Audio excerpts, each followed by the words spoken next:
اعوذ باللہ من الشیطان الرجیم بسم اللہ الرحمن الرحیم۔ تسبیح اللہ تعالیٰ کی، درود و سلام آخری نبی حضرت محمد صلی اللہ علیہ وسلم پر۔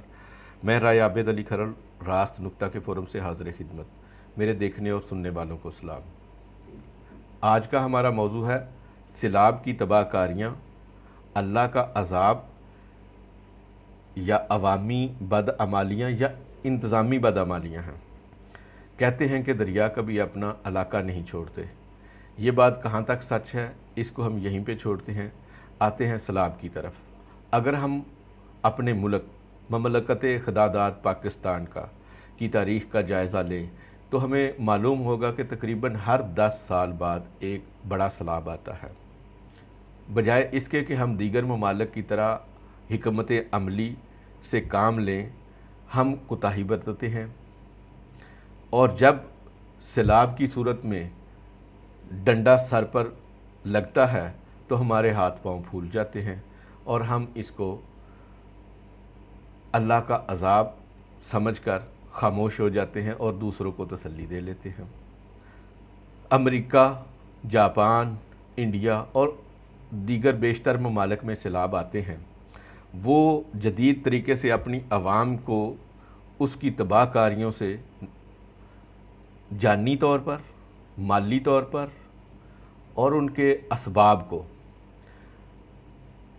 بچاتے ہیں، ان کو پہلے آگاہ کرتے ہیں، ان کو محفوظ مقام پر لے کر جاتے ہیں، پھر جب سیلاب گزر جاتا ہے تو وہ واپس آ کر بستے ہیں اور دیگر جو عوام ہیں، اس ملک کی عوام ہے، وہ دل کھول کر ان کی وہاں پہ بسنے کے لیے مدد کرتے ہیں۔ جبکہ دوسری طرف ہم اپنے ملک کی طرف دیکھیں تو یہاں پہ صورتحال مختلف ہے۔ ہمارا حکمران طبقہ، یہ صرف سیاسی کی بات نہیں کر رہا، ہمارا اصل حکمران طبقہ دریاؤں کے پیٹ یعنی کہ بیڈ کے اندر بستیاں بسانے، ہوٹلز اور دیگر عمارتیں تعمیر کرنے کی اجازت دیتے ہیں۔ دیگر سادہ لو عوام کو بھی ترغیب دیتے ہیں تاکہ وہ بھی وہاں پر آ کے بسیں، اپنا کاروبار کریں، تاکہ جو سب سے پہلے جس کا غیر قانونی طور پر اجازت نامہ دیا گیا ہے اس کے اوپر کوئی سوال نہ اٹھا سکے۔ بجائے اس کے کہ ریاستی اہلکار سادہ لو عوام اور دیگر لوگوں کو اس چیز کی اجازت نہ دیں بلکہ روکیں، ان کے ساتھی بن جاتے ہیں صرف ذاتی اور مالی مفاد کے لیے۔ پرانی بات کو تو چھوڑ دیں، مغلوں کو یا اس سے پہلے والے حکمرانوں کو چھوڑ دیں، ہم یہاں پہ انگریز کی بات کرتے ہیں تو انگریزوں نے سیلاب کے علاقے متعین کیے تھے، سیلاب والے ایریاز کی نشاندہی کی تھی، نہ صرف قدرتی ندی نالوں کی نشاندہی کی تھی بلکہ مصنوعی ندی نالے بھی بنائے تھے کہ اگر سیلاب آئے تو سیلاب کے بہاؤ کی شدت کو کم کرنے کے لیے پہلے وہ قدرتی ندی نالوں میں اس کا پانی چھوڑیں تاکہ بہاؤ کم ہو سکے، اگر پھر بھی بہاؤ کم نہ ہو تو جو مصنوعی طور پر بنائے گئے تھے ندی نالے ان کو چھوڑ دیں، اور انہوں نے پھر آگے چھوٹے چھوٹے روک ڈیم بنا دیے تھے تاکہ کافی عرصہ تک اس علاقے کے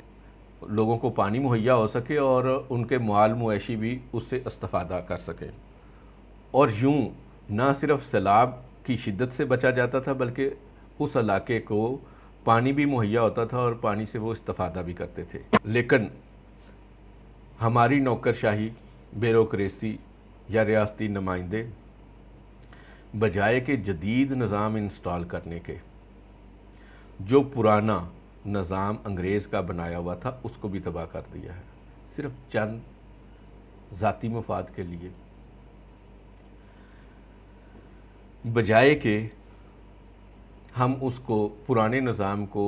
بھی استعمال کریں اور جدید نظام بھی لگائیں اور اس کو اچھے طریقے سے انتظام کریں، ہم اس کو مس مینج کرتے ہیں، بد انتظامی کرتے ہیں، جس سے لوگوں کی قیمتی جانیں، ان کے مال مویشی، ان کا دیگر سامان تباہ ہو جاتا ہے۔ تو اس میں بجائے کہ بطور ریاست کے